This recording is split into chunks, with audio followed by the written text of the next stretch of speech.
Olá, segundo ano. Como é que vocês estão? Vocês estão bem? Quarentena de vocês estão fazendo coisas produtivas, coisas legais, aproveitando para estudar, passar um tempo legal com seus pais, com seus irmãos, com os familiares, né?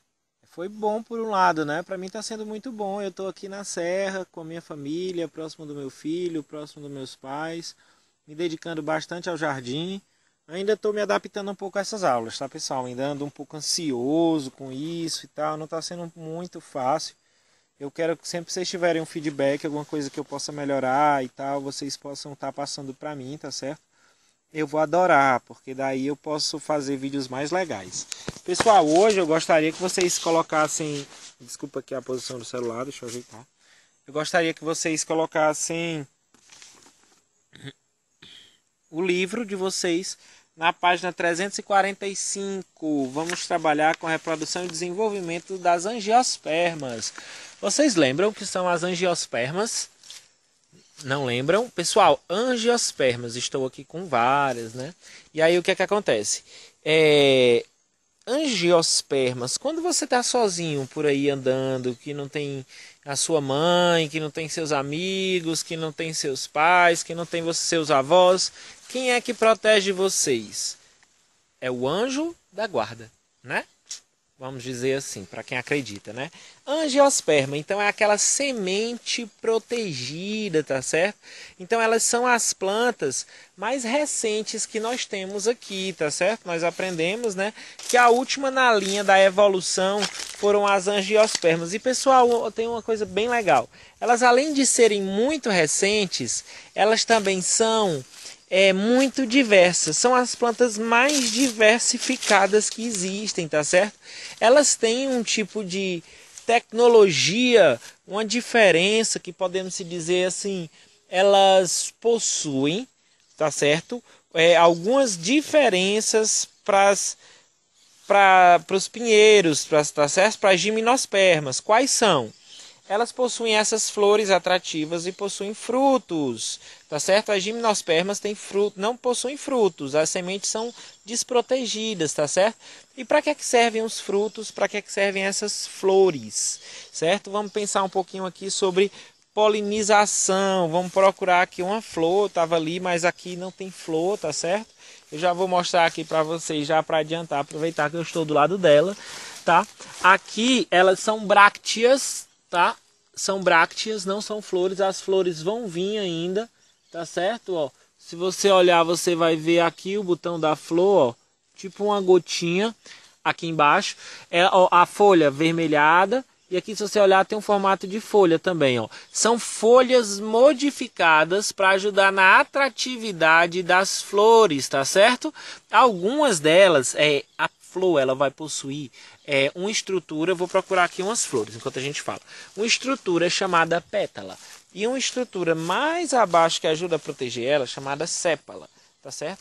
E as flores são as mais diversos formatos, cores, né? Só que esses formatos, essas cores, elas não são nada aleatórias, tá? Elas evoluem nesses formatos, com esses perfumes, com essas cores, para atraírem os seus polinizadores. Olha só que legal que eu acabei de encontrar aqui, turma.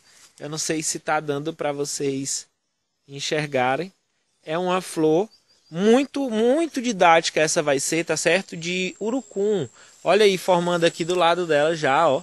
As que foram aqui polinizadas, formando aqui atrás, ó. Esses bolinhas com espinhos. Esses aí é o nosso coloral, que os índios se pintam de vermelho. A gente, quando elas amadurecerem, eu posso levar aí para a escola.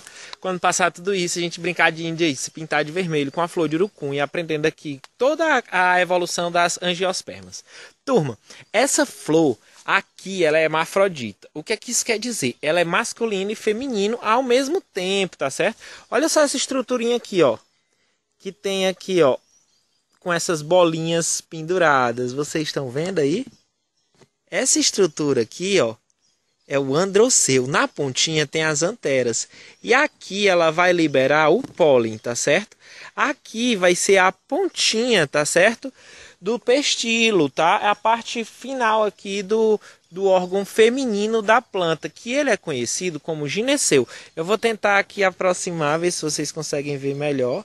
Ele tem tipo um receptáculozinho, ele é maior, bem no meio da flor, tá certo? Vocês podem procurar aqui, a gente pode dar uma olhada aqui. Olha aqui uma polinização. Opa, saiu, certo? A polinização ela é muito interessante, porque o que acontece? Ela é uma relação que essas plantas modernas têm, tá certo? Com os animais. Isso ajuda a quê, pessoal? Ela favorece a polinização, podemos dizer assim, a diversidade genética. Com o tempo, esse favorecimento da diversidade genética favoreceu esses milhares e milhares de tipos, tá certo? De angiospermas que nós temos. Olha aí, eu estou arrodeado aqui de plantas, tá bom? Desse grupo de angiospermas, pessoal. E aí eu queria conversar um pouquinho com vocês, vamos ver aqui o livro de novo, tá? Sobre o livro de vocês e sobre o que é que ele está falando aqui, tá bom? Olha aí, ele inicia aqui falando sobre os anéis de crescimento, né? De árvores muito antigas, vocês podem estar lendo isso aí depois, tá? Que eles podem datar através dos anéis de crescimento, porque nas zonas mais ao norte, mais ao sul, existe o período que é mais claro, que as plantas crescem, e um período de inverno que as plantas não crescem. Então eles conseguem ver a diferenciação desses períodos e marcar a quantidade de anos que essa árvore tem através desses anéis de crescimento. Pessoal, aqui existe isso. Nós, graças a Já, moramos aqui na linha do Equador, então não tem esse negócio de inverno, de verão, aqui tem chuva e seca, que tem um tempo que chove, então não dá para ver esses anéis de crescimento nas nossas árvores, tá certo? Mas nas árvores desses locais com estações do ano bem definidas dá para ver. E aí vamos ver aqui a reprodução das angiospermas, né? Na página 346 ele tem uma figura aqui de um fruto, de uma flor, ele fala da fecundação, tá bom? Ele fala da formação do pólen no androceu, tá certo? Ele fala da parte feminina da planta, isso já na 347, com fotos de flores aqui, tá certo? Essa flor, acho que é brinco de princesa, é isso mesmo, brinco de princesa, tá aqui, ó. E mais abaixo essa flor é a foto de um lírio, tá bom? E aí ele mostra que a diferença onde fica situado na flor o androceu, o gineceu, tá? Explica aqui, ó, andro vem de homem, gineceu, ginecologista, né? Vem de mulher, tá certo? Então a parte masculina e a parte feminina, tá bom?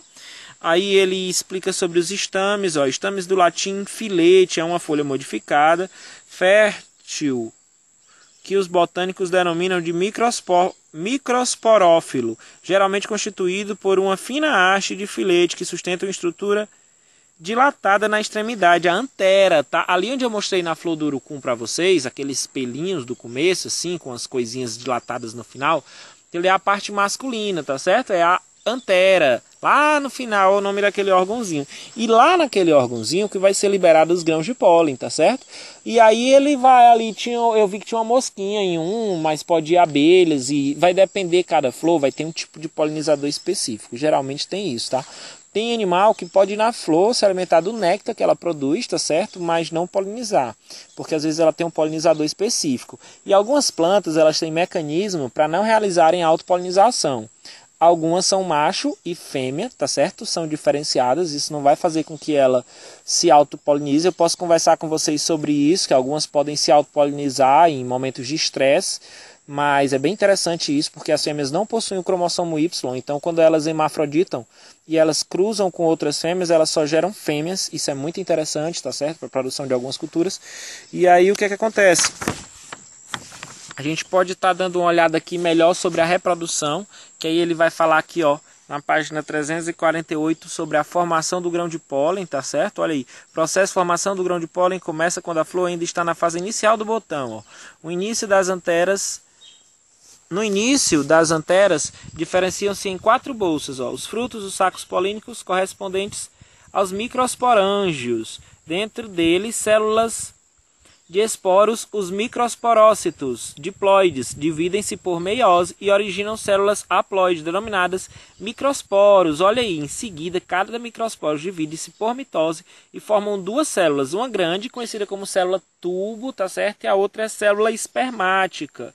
A célula espermática e a célula tubo é assim, pessoal. Quando o grão de pólen chega na parte da fêmea, ele vai possuir duas células. Tá? Uma célula vai formar uma espécie de tubinho que vai auxiliar a outra célula a chegar no órgão feminino, tá certo? De chegar lá na parte feminina, no gineceu. Ele vai ajudar a descer lá para o gineceu, tá certo?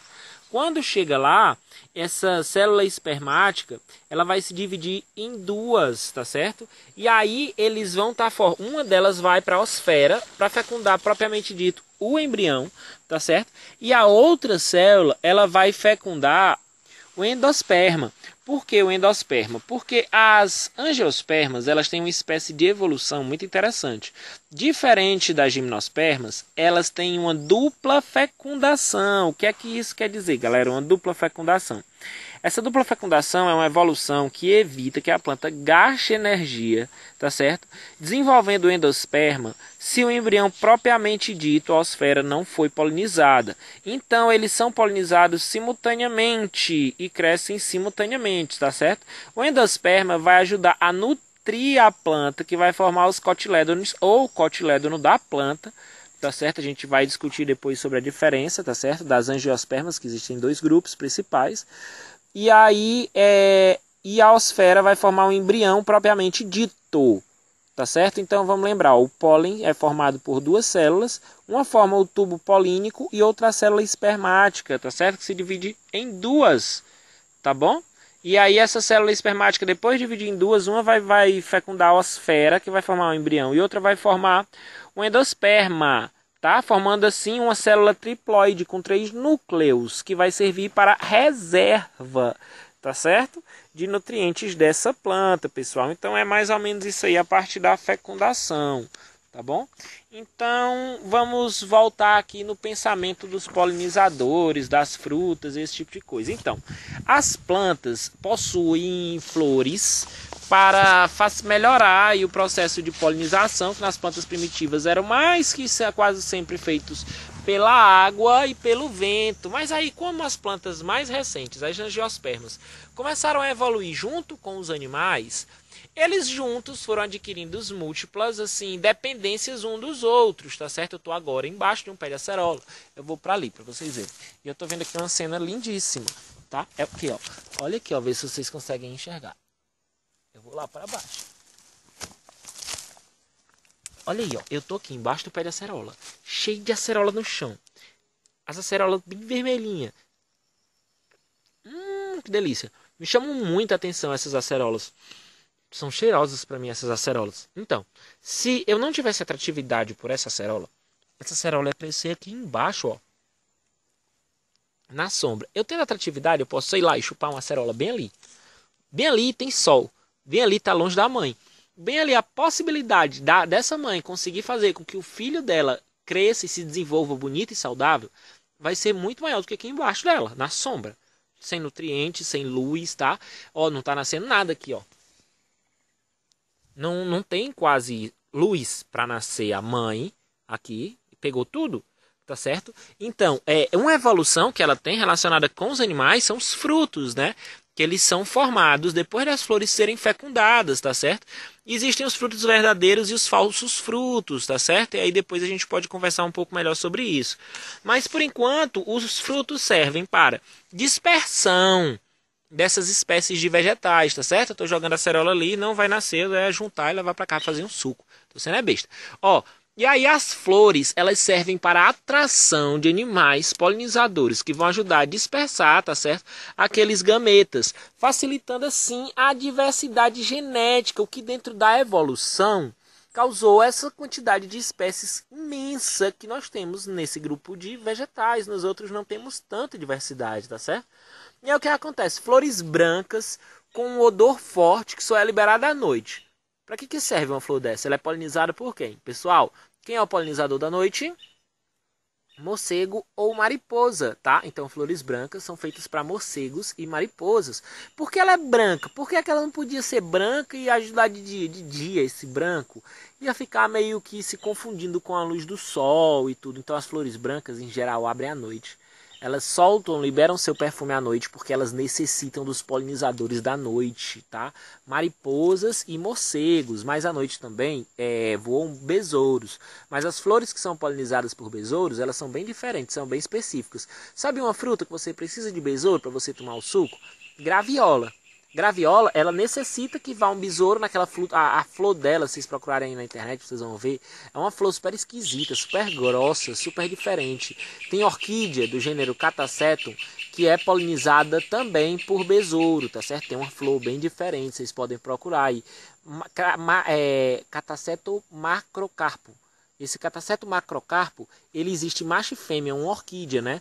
Ó, o maracujá. Cara, o maracujá é muito interessante. Eu sempre gosto de falar com o maracujá. Talvez eu já tenha falado do maracujá aí com vocês. O que é que acontece com o maracujá? Ele tem um mecanismo que ele não deixa fazer autopolinização, tá certo? Algumas flores têm maturação em períodos diferentes da parte masculina para a parte feminina para ela não autopolinizar, tá certo? Ou às vezes ela tem distância na flor para evitar assim a autopolinização. E aí algumas podem fazer esporadicamente autopolinização, outras fazem mais e algumas não gostam de fazer autopolinização.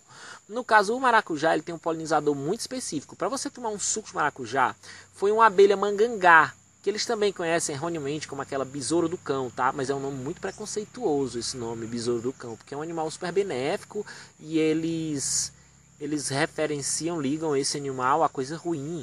E ele não é ruim. E aí as pessoas referenciando, tendo o nome de besouro do cão, quando vêm vão matar. Então não é besouro do cão, tá? O nome certo é mangangá, é aquele preto, redondo, que tá... Esse aí mesmo. Pronto. Esse bicho aí, ele é o polinizador exclusivo do maracujá. Você que gosta de suco de maracujá, eu adoro, bem docinho. Aqui tem até um pé de maracujá que no começo da quarentena eu tomei muito suco aqui de maracujá. Ele precisa que a flor dele seja visitada pelo mangangá. Tá? Se existem muitas culturas ao redor aqui do meu sítio que usam veneno, eles vão matar o mangangá. O meu maracujá pode dar o tanto de flor que for. Pode estar lindo, adubado, maravilhoso. Não vai dar nenhum fruto. Eu vou ficar chupando o dedo embaixo do maracujá, esperando cair maracujá. Vou morrer doido, entendeu? E algumas culturas, por exemplo, eu visitei uma fazenda na fronteira do Ceará com o Rio Grande do Norte. Eu acho que é a Fazenda Formosa, famosa, um negócio assim, é um nome assim. Produz muito melão, mas lá eles também produzem maracujá. E aí eu vi que lá eles têm um grupo de meninas que vão polinizar os maracujás lá, as flores de maracujá com a mão. Porque não tem mangangá o suficiente, como tem outras culturas por perto que utilizam agrotóxico, eles não têm. E aí o que é que eles estão tentando desenvolver, que eu vi lá, talvez hoje em dia já esteja até desenvolvido. Reproduzir mangangá e ter colmeias de mangangá dentro das lavouras de maracujá. E aí eles iam garantir ali aqueles funcionários, né, que seriam essas abelhas, polinizando o maracujá, tá certo? Então algumas são polinizadas, por exemplo, algumas flores de cactos, esse cacto que a gente vê na praia, cacto mandacaru, a própria pitaia, que é deliciosa, tá, por morcegos. Então, algumas são polinizadas por morcegos, tá certo? Muitas e muitas são por abelhas, tá? As abelhas, podemos se dizer assim, que são os principais polinizadores do mundo animal, do mundo vegetal, do mundo natural. São as abelhas. E aí nós temos também as aves, tá certo?